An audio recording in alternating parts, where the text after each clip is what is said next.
Сегодня предприятие «Коми», которое имеет право работать во время режима самоизоляции, оформляет цифровые пропуска. Бумажные действуют только до конца апреля. Срок небольшой, однако процедура оформления максимально упрощена. Руководителям организации достаточно заполнить электронную заявку на официальном сайте Республики Коми.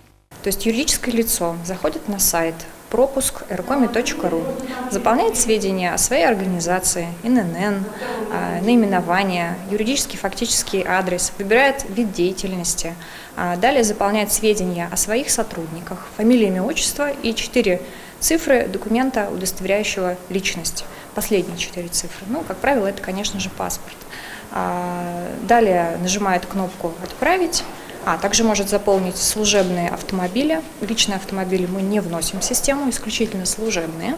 Все заявки согласовываются с администрацией главы республики. Специалисты или одобряют запрос, или отклоняют. На сегодня более 400 заявок, их 6000 остались без визы. По той простой причине, что большинство из них были неправильно оформлены. Например, неверно указаны ИНН, вид деятельности организации или нет пофамильного списка сотрудников, которые сегодня работают. 2500 заявок уже получили одобрение. Теперь работникам этих организаций для того, чтобы добраться на работу, достаточно иметь при себе только паспорт.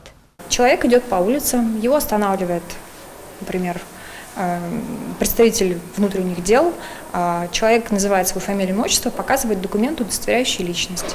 В режиме онлайн полицейский делает запрос, может быть, связывается по рации, да, или, может быть, в гаджеты смотрит и проверяет, есть ли в базе данных такой сотрудник и вот эти 4 цифры его документа, удостоверяющего личность.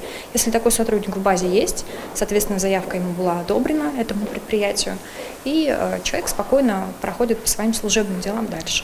Кстати, эта пропускная система отличается от московской. Ее разработали в Центре информационных технологий нашего региона.